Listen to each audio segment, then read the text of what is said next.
बृहस्पतिवार व्रत कथा। प्रेम से बोले बृहस्पति देव की जय। जो भी भक्त बृहस्पतिवार की इस व्रत को धारण करते हैं और व्रत कथा को सुनते हैं तो बृहस्पति भगवान उसे अन्न धन देते हैं, पुत्र पौत्र की वृद्धि करते हैं और घर में सुख समृद्धि बनी रहती है। तो इसीलिए भक्तों बृहस्पतिवार के दिन इस व्रत कथा का अंत तक श्रवण करना चाहिए और श्रद्धा के साथ सुनना चाहिए और इस व्रत कथा को पूरा अंत तक अवश्य सुनना चाहिए। तभी आपको इस व्रत कथा का सुनने का संपूर्ण फल प्राप्त होगा और बृहस्पति देव आप पर प्रसन्न होंगे और समस्त मनोकामना पूर्ण करेंगे। तो चलिए भक्तों सुनते हैं बृहस्पतिवार व्रत की बहुत ही चमत्कारिक कथा। तो प्रेम से बोली बृहस्पति देव की जय। प्राचीन समय की बात है, भारत में एक राजा राज्य करता था। वह बड़ा प्रतापी तथा दानी था। वह नित्य प्रति मंदिर में भगवत दर्शन करने जाता था। वह ब्राह्मण और गुरु की सेवा किया करता था। उसके द्वार से कोई भी याचक निराश होकर नहीं लौटता था। वह प्रति गुरुवार को व्रत रखता एवं पूजन करता था। वह हर दिन गरीबों की सहायता करता था, परंतु यह सब बातें उसकी रानी को अच्छी नहीं लगती थी। वह न ही व्रत करती और न किसी को एक भी पैसा दान में देती थी। वह राजा से भी ऐसा करने को मना किया करती थी। एक समय की बात है कि राजा शिकार खेलने वन को चले गए। घर पर रानी और दासी थी। उस समय गुरु बृहस्पति साधु का वेश धारण कर राजा के दरवाजे पर भिक्षा मांगने आए। साधु ने रानी से भिक्षा मांगी तो वह कहने लगी, हे साधु महाराज, मैं इस दान और पुण्य से तंग आ गई हूँ। इस कार्य के लिए तो मेरे पति देव ही बहुत है। अब आप ऐसी कृपा करें कि सारा धन नष्ट हो जाए तथा मैं आराम से रह सकूं। साधु रूपी बृहस्पति देव ने कहा, हे देवी, तुम बड़ी विचित्र हो। संतान और धन से कोई दुखी नहीं होता, इसको सभी चाहते। पापी भी पुत्र और धन की इच्छा रखता है। अगर तुम्हारे पास धन अधिक है तो भूखे मनुष्यों को भोजन कराओ, प्याऊ लगवाओ, ब्राह्मणों को दान दो, धर्मशालाएं बनवाओ, कुआं, तालाब, बावड़ी, बाग बगीचे आदि का निर्माण कराओ तथा निर्धनों की कुंवारी कन्याओं का विवाह करवाओ, साथ ही यज्ञ आदि करो। इस प्रकार के कर्मों से आपके कुल का और आपका नाम परलोक में भी सार्थक होगा एवं तुम्हें भी स्वर्ग की प्राप्ति होगी। परंतु रानी साधु की इन बातों से खुश नहीं हुई। उसने कहा, हे साधु महाराज, मुझे ऐसे धन की आवश्यकता नहीं जिसको मैं अन्य लोगों को दान देती फिरूं तथा जिसको रखने और संभालने में ही मेरा सारा समय नष्ट हो जाए। साधु ने कहा, हे देवी, यदि तुम्हारी ऐसी इच्छा है तो जैसा मैं तुम्हें बताता हूँ तुम वैसा ही करना। बृहस्पतिवार के दिन घर आंगन को गोबर से लिपना, अपने केशों को पीली मिट्टी से धोना, केशों को धोते समय स्नान करना, राजा से कहना वह हजामत करवाए, भोजन में मांस मदिरा खाना, कपड़े धोबी के यहाँ धुलने देना। इस प्रकार 7 बृहस्पतिवार करने से तुम्हारा सारा धन नष्ट हो जाएगा। यह कहकर साधु महाराज रूपी बृहस्पति देव अंतर्ध्यान हो गए। रानी ने साधु के कहने के अनुसार 7 बृहस्पतिवार तक वैसा ही करने का विचार किया। साधु के बताए अनुसार कार्य करते हुए केवल 3 बृहस्पतिवार ही बीते थे कि उसकी समस्त धन संपत्ति नष्ट हो गई। भोजन के लिए दोनों परिवार तरसने लगा तथा सांसारिक भोगों से दुखी रहने लगे। तब राजा रानी से कहने लगा, हे रानी, तुम यहाँ पर रहो, मैं दूसरे देश को जाता हूँ, क्योंकि यहाँ पर मुझे सभी मनुष्य जानते हैं, इसलिए मैं यहाँ पर कोई काम नहीं कर सकता। अब मैं परदेश जा रहा हूँ, वहाँ कोई काम धंधा करूँगा, शायद हमारे भाग्य बदल जाए। ऐसा कहकर राजा परदेश चला गया। वह वहाँ जंगल से लकड़ी काट कर लाता और शहर में बेचता। इस तरह वह जीवन व्यतीत करने लगा। इधर राजा के बिना रानी दासियां दुखी रहने लगी। किसी दिन भोजन मिलता और किसी दिन जल पीकर ही रह जाती। एक समय रानी और दासियों को 7 दिन बिना भोजन के व्यतीत करने पड़े। तो रानी ने अपनी दासी से कहा, हे दासी, यहाँ पास ही के नगर में मेरी बहन रहती, वह बड़ी धनवान है, तो उसके पास जा और वहाँ से 5 सेर भेजर मांग कर ले आ, जिससे कुछ समय के लिए गुजारा हो जाए। दासी रानी की बहन के पास गई। रानी की बहन उस समय पूजा कर रही थी। बृहस्पतिवार का दिन था। दासी ने रानी की बहन से कहा, हे रानी, मुझको आपकी बहन ने भेजा है, मुझे 5 सेर भेजर दे दो। दासी ने यह बात अनेक बार कही, परंतु रानी की बहन ने कोई उत्तर नहीं दिया, क्योंकि वह उस समय बृहस्पतिवार की कथा सुन रही थी। जब दासी को रानी की बहन से कोई उत्तर नहीं मिला तो वह बहुत दुखी हुई। उसे क्रोध भी आया। वह लौटकर रानी से बोली, हे रानी, आपकी बहन बहुत ही घमंडी है। वह छोटे लोगों से बात भी नहीं करती। मैंने उसे कहा तो उसने कोई उत्तर नहीं दिया। मैं वापस चली आई। रानी बोली, हे दासी, इसमें उसका दोष नहीं है। जब बुरे दिन आते हैं तब कोई सहारा नहीं देता। अच्छे बुरे का पता विपत्ति में ही लगता है। जो ईश्वर की इच्छा होगी वही होगा। यह सब हमारे भाग्य का दोष है। उधर रानी की बहन ने सोचा कि मेरी बहन की दासी आई थी, परंतु मैं उससे नहीं बोली, इससे वह बहुत दुखी हुई होगी। अतः कथा सुन और विष्णु भगवान का पूजा समाप्त कर वह अपनी बहन के घर आई और कहने लगी, हे बहन, मैं बृहस्पतिवार का व्रत कर रही थी। तुम्हारी दासी हमारे घर गई थी, परंतु जब तक कथा होती तब तक हम लोग न उठते हैं और न बोलते, इसलिए मैं नहीं बोली। कहो दासी क्यों गई थी? रानी बोली, बहन, हमारे घर अनाज नहीं था। वैसे तुमसे कोई बात छिपी नहीं, इस कारण मैंने दासी को तुम्हारे पास 5 सेर भेजर लेने के लिए भेजा था। रानी की बहन बोली, बहन देखो, बृहस्पति भगवान सबकी मनोकामना पूर्ण करते हैं। देखो, शायद तुम्हारे घर में भी अनाज रखा हो। यह सुनकर दासी घर के अंदर गई तो वहां उसे एक घड़ा भेजर का भरा मिला। उसे बड़ी हैरानी हुई, क्योंकि उसने एक एक बर्तन देख लिया था। उसने बाहर आकर रानी को बताया। दासी रानी अपनी रानी से कहने लगी, हे रानी देखो, वैसे हमको जब अन्न नहीं मिलता तो हम रोज ही व्रत करते। अगर इनसे यह व्रत की विधि और कथा पूछ ली जाए तो उसे हम भी कर लिया करेंगे। दासी के कहने पर रानी ने अपनी बहन से बृहस्पतिवार व्रत के बारे में पूछा। उसकी बहन ने बताया, हे रानी बहन, बृहस्पतिवार को सूर्योदय से पूर्व उठकर स्नान करके बृहस्पतिवार का व्रत करना चाहिए, लेकिन उस दिन सिर नहीं धोना चाहिए। बृहस्पतिवार के व्रत में चने की दाल और मुनक्का से विष्णु भगवान का केले की वृक्ष की जड़ में पूजन करें तथा दीपक जलाएं।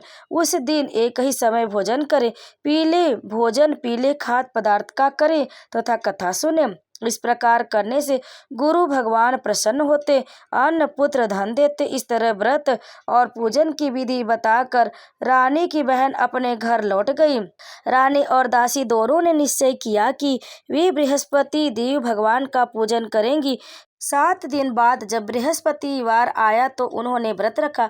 घुड़साल में जाकर चना और गुड़ बीन लाए तथा उसकी दाल से केले की जड़ में विष्णु भगवान का पूजन किया। अब भोजन कहाँ से आए? दोनों बड़ी दुखी हुई, परंतु उन्होंने व्रत किया था, इस कारण बृहस्पति देव भगवान प्रसन्न थे। वे एक साधारण व्यक्ति के रूप में 2 थालों में सुंदर पीला भोजन लेकर आए और दासी को देकर बोले, हे दासी, यह भोजन तुम्हारे और रानी के लिए, तुम दोनों करना। दासी भोजन पाकर बड़ी प्रसन्न हुई और रानी से बोली, रानी जी भोजन कर लो। रानी को भोजन आने के बारे में कुछ भी पता नहीं था, इसलिए वह दासी से बोली, जा तू ही भोजन कर, क्योंकि तू हमारी व्यर्थ में हंसी उड़ाती है। दासी बोली, एक व्यक्ति अभी भोजन दे गया। रानी कहने लगी, वह भोजन तेरे लिए दे गया है, तू ही भोजन कर। दासी ने कहा, वह व्यक्ति हम दोनों के लिए 2 थालों में भोजन दे गया, इसलिए मैं और आप दोनों ही साथ साथ भोजन करेंगे। फिर दोनों ने गुरु भगवान को नमस्कार कर भोजन प्रारंभ किया।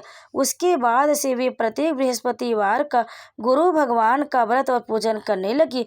बृहस्पति भगवान की कृपा से उसके पास धन हो गया, परंतु रानी फिर पहले की तरह से आलस्य करने लगी।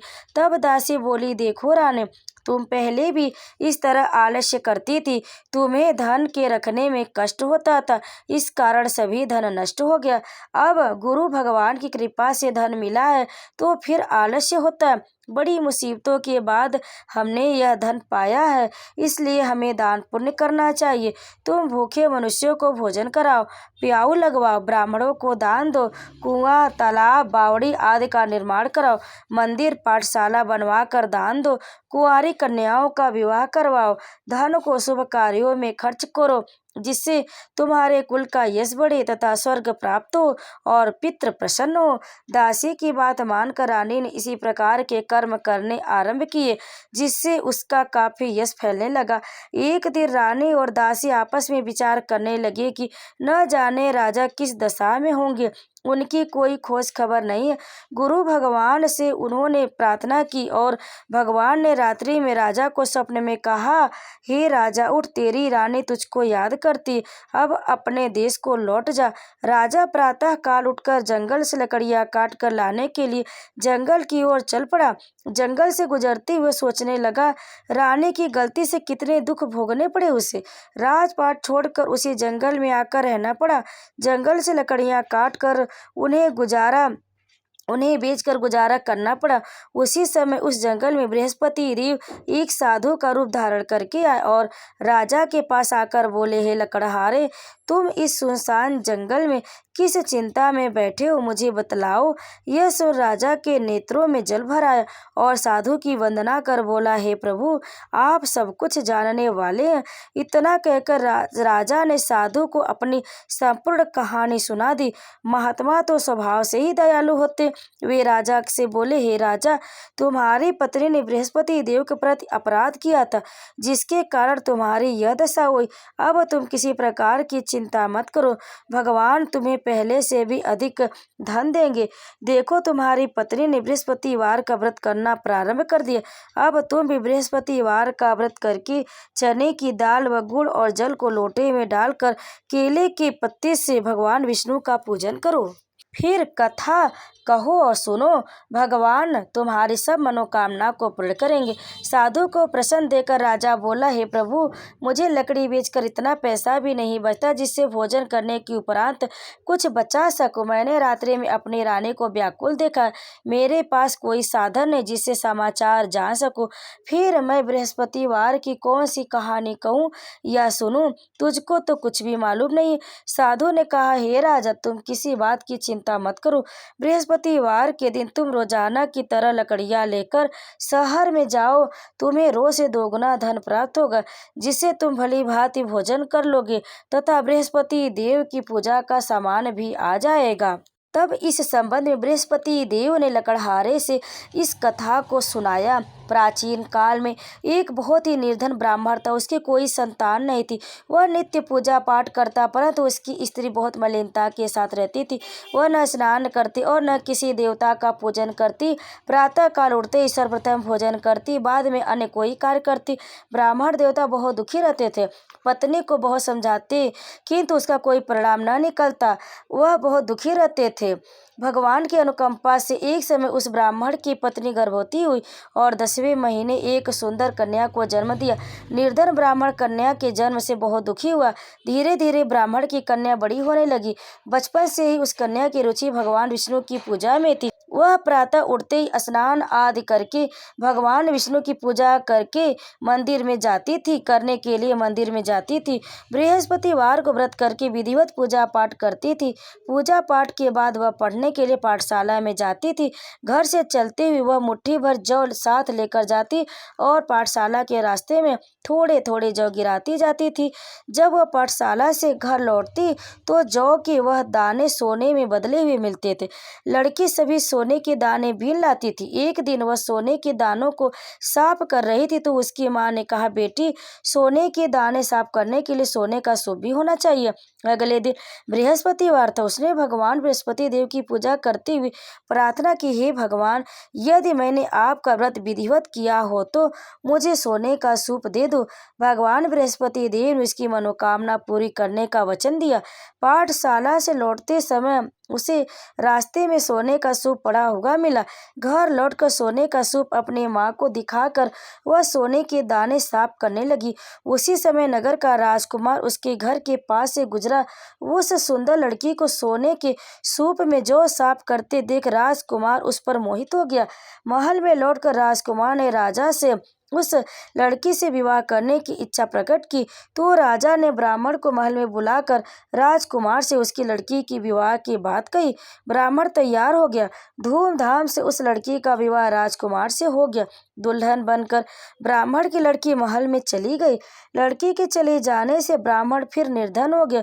उसे कई कई दिन भोजन भी नहीं मिलता था। बहुत दुखी होकर ब्राह्मण एक दिन अपनी लड़की के पास गया। अपने पिता से निर्धनता का समाचार सुनकर उसे बहुत सा धन देकर पिता को विदा किया। उस धन से ब्राह्मण के कुछ दिन तो आराम से गुजर गए, लेकिन जल्द ही फिर भूखों मरने की हालत हो गई। ब्राह्मण अपनी लड़की से धन लेने की इच्छा के लिए फिर महल में पहुंचा। लड़की ने पिता की बुरी हालत देखकर कहा, पिताजी, आखिर आप कब तक मुझसे धन लेकर जीवन यापन करेंगे? आप कोई ऐसा उपाय क्यों नहीं करते जिससे आपका घर सुख संपत्ति धन संपत्ति से भर जाए? तब ब्राह्मण ने कहा, मैंने तेरी माँ को बहुत समझा लिया, पर उसकी समझ में कुछ नहीं आता। उसका फुड़प्पन नष्ट हो तो घर की निर्धनता भी दूर हो जाए। तब कुछ सोचकर लड़की ने पिता से कहा, पिताजी, आप कुछ दिनों के लिए माँ को मेरे पास छोड़कर जाओ। तब कुछ सोचकर ब्राह्मण पत्नी को लड़की के पास महल में छोड़ आया। लड़के ने अपनी माँ से कहा, माँ, तुम कल प्रातः काल उठकर स्नान आदि करके भगवान बृहस्पति देव विष्णु जी की पूजा अवश्य करना। पूजा करने से तुम्हारी निर्धनता अवश्य दूर हो जाएगी। लेकिन उसकी माँ ने उसकी कोई बात नहीं मानी। तब क्रोधित होकर लड़की ने अपनी माँ को एक कमरे में बंद कर दिया। सूर्योदय के समय माँ को उठाकर जबरदस्ती उसे स्नान कराए और फिर मंदिर में ले जाकर भगवान बृहस्पति देव की पूजा कराए। कुछ दिनों तक ऐसा करने से माँ की बुद्धि में परिवर्तन हुआ और वह स्वयं बृहस्पतिवार का व्रत रखने लगी। उसके व्रत करने से ब्राह्मण के घर में भगवान विष्णु की अनुकंपा से धन की वर्षा होने लगी। दोनों पति पत्नी धन संपत्ति पाकर आनंद पूर्वक जीवन यापन करते हुए विष्णु धाम को चले गए। लकड़हारा बने राजा ने उन साधु से भगवान बृहस्पति देव की यह कथा सुनकर बृहस्पतिवार का व्रत करके विष्णु भगवान की पूजा की। उस दिन से उसके सभी क्लेश दूर हो गए। लेकिन अगले बृहस्पतिवार को काम काज में अधिक व्यस्त रहने के कारण उसने भगवान बृहस्पति देव का व्रत नहीं किया। भगवान बृहस्पति देव लकड़हारे से क्रोधित हो गए और उसे भूल की सजा दी। उस दिन नगर के राजा ने नगर में घोषणा करके सबको सूचित किया, प्रत्येक नागरिक मेरे महल में भोजन करने आए। जो नहीं आएगा उसे अपराधी मानकर भारी दंड दिया जाएगा। लकड़हारा बने राजा ने उस नगर में राजा की घोषणा तो सुनी, लेकिन जंगल से लकड़ी काट कर लाने और उन्हें बेचने में देर हो जाने के कारण वह समय पर महल में भोजन करने नहीं जा सका। अतः राजा के सैनिक लकड़हारे को पकड़कर महल में ले गए। राजा ने उसे महल के एक कक्ष में बैठाकर भोजन कराया। उस कक्ष में एक खूंटी पर रानी का सोने का हार लटका हुआ था। लकड़हारा अकेले उस कक्ष में भोजन कर रहा था। तभी उसने एक आश्चर्यजनक घटना घटते देखी। देखते ही देखते वह खूंटी हार को निगल गई। थोड़ी देर के बाद राजा ने हार को गायब देखा तो लकड़हारे को कारावास में डलवा दिया। लकड़हारा मन ही मन अपने भाग्य को कोसने लगा। तभी उस जंगल में मिले साधु का स्मरण हुआ है। थोड़ी देर में भगवान बृहस्पति देव सन्यासी के रूप में उसके सामने प्रकट हुए और कहा, हे लकड़हारे, तूने भगवान बृहस्पति देव की पूजा नहीं की, इसी कारण तुझे कष्ट हुआ। लेकिन अब चिंता मत करो, बृहस्पतिवार के दिन कारागार के दरवाजे पर तुझे कुछ पैसे पड़े मिलेंगे। उन पैसों से भगवान बृहस्पति देव का व्रत करके उनकी पूजा करोगे तो तुम्हारे सब कष्ट दूर हो जाएंगे। बृहस्पतिवार के दिन दरवाजे पर पड़े मिले पैसे से चने और गुड़ मंगाकर लकड़हारे ने बृहस्पतिवार की कथा कही तो भगवान बृहस्पति देव ने प्रसन्न होकर उस नगर के राजा को स्वप्न में लकड़हारे को कारागार से मुक्त करने को कहा। सुबह राजा ने अपने कक्ष में आकर देखा तो खूंटी पर रानी का हार टंगा हुआ था। राजा ने लकड़हारे को मुक्त कर दिया और उसे धन और आभूषण देकर विदा किया। लकड़हारे बना राजा उस नगर से चलकर अपने नगर में पहुंचा तो उस नगर में कुएं, धर्मशाला, बाग बगीचे देखकर बहुत प्रसन्न हुआ। राजा ने किसी से पूछा, ये कुएं, धर्मशालाएं किसने बनवाई? सबने उसे बताया कि ये सब रानी और उसकी दासी ने बनवाए। तब राजा महल में पहुंचा तो रानी ने उसका भव्य स्वागत किया। तब राजा ने निश्चय किया कि सप्ताह में एक बार तो सभी बृहस्पतिवार का व्रत तथा पूजन करते, परंतु मैं प्रतिदिन व्रत किया करूंगा तथा दिन में 3 बार कथा कहूंगा। अब राजा हर समय दुसाले में चने की दाल बधे रहता तथा दिन में 3 बार बृहस्पति देव की कथा कहता। कुछ दिनों बाद राजा को अपनी बहन की याद आई। एक दिन घोड़े पर सवार होकर राजा अपनी बहन से मिलने चल दिया। अभी राजा नगर के बाहर पहुंचा ही था कि उसने कुछ लोगों को एक शव को ले जाते हुए देखा। राजा को स्मरण हो आया कि आज उसने किसी को बृहस्पतिवार की व्रत कथा नहीं सुनाई है। राजा ने उन लोगों को रोक कर कहा, भाइयों, आप शव को ले जाने से पहले मुझसे बृहस्पतिवार की कथा सुन ले। लोगों ने राजा पर क्रोधित होते हुए कहा, तुम पागल तो नहीं हो? लेकिन कुछ बड़े बूढ़े लोगों ने कहा, अच्छा भाई, साथ में चलते चलते तुम अपनी कथा भी सुना लो। राजा ने चलते चलते कथा सुनाई। कथा आधी सुनाई थी कि शव हिलने लग गया। राजा के पूरी कथा सुनाते ही शव उठकर बैठ गया। लोगों ने हैरानी से दांतों तले उंगली दबाई और अगले बृहस्पतिवार से भगवान बृहस्पति देव का व्रत करने व कथा सुनने का निश्चय कर लिया। अब घोड़े पर सवार राजा चलते हुए एक किसान के पास पहुंचा। किसान अपने खेत में हल चला रहा था। राजा ने कहा, अरे भाई, मुझसे बृहस्पतिवार की कथा सुन लो। किसान झुझला कर बोला, अरे भाई, देख नहीं रहे, जितनी देर तक तुम्हारी कथा सुनूंगा उतनी देर में तो पूरे खेत में हल चला लूंगा। राजा निराश होकर चलने लगा। तभी किसान के बैल लड़खड़ा कर जमीन पर जा गिरे। किसान के पेट में भी जोरों का दर्द होने लगा। उस किसान की पत्नी जब खाना लेकर आई तो उसने किसान से इस बारे में पूछा। किसान ने घुड़सवार की पूरी कहानी सुनाई। किसान की पत्नी दौड़ती हुई राजा के पास पहुंचकर हाथ जोड़कर बोली, भैया, मैं तुम्हारी कथा सुनने को तैयार हूँ। राजा ने उसके साथ खेत पर पहुंचकर बृहस्पतिवार की कथा सुनाई। तभी बैल उठकर खड़े हो गए। किसान के पेट का दर्द भी तुरंत ठीक हो गया। राजा अपनी बहन के घर पहुंचा तो उसकी बहुत आवभगत हुई। अगले दिन सुबह उठकर राजा ने देखा घर के सभी लोग भोजन कर रहे हैं। किसी भूखे को बृहस्पतिवार की कथा सुनाए बिना राजा भोजन नहीं करता था। उसने बहन से कहा, बहन, क्या घर में कोई ऐसा व्यक्ति है जिसने अभी तक भोजन न किया हो? उसकी बहन बोली, भैया, हमारे घर में तो क्या पूरे नगर में कोई ऐसा व्यक्ति नहीं मिलेगा जिसने सुबह सुबह भोजन नहीं किया हो।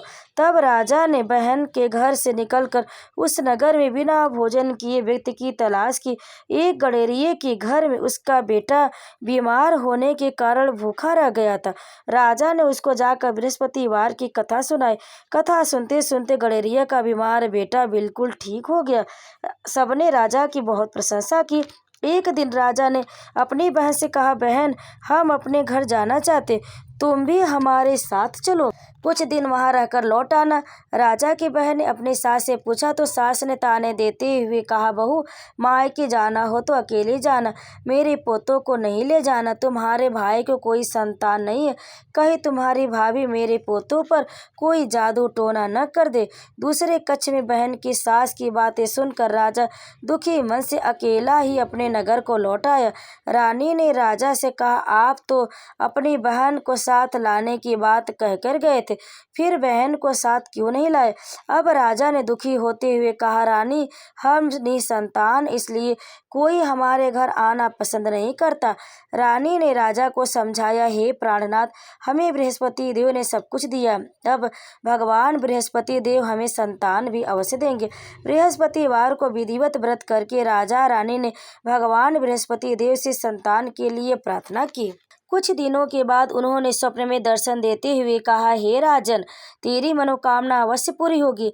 1 सप्ताह बाद रानी गर्भवती हो गई। 10वें महीने रानी ने एक सुंदर पुत्र को जन्म दिया। राजा रानी जीवन पर्यंत बृहस्पतिवार का व्रत करते रहे। उनके घर में धन की वर्षा होती रही। इस तरह आनंद पूर्वक जीवन यापन करते हुए राजा रानी भगवान बृहस्पति देव की अनुकंपा से मोक्ष को प्राप्त करके सीधे वैकुंठ धाम पहुंच गए। बृहस्पतिवार को विधिवत व्रत करके जो स्त्री पुरुष भगवान विष्णु की पूजा करते हैं, भगवान उनकी सभी मनोकामनाएं पूरी करते। तो प्रेम से बोले बृहस्पति देव की जय। अब सुनिए बृहस्पतिवार की आरती। ओम जय बृहस्पति देवा, ओम जय बृहस्पति देवा, छिन छिन भोग लगाऊं कदली फल मेवा।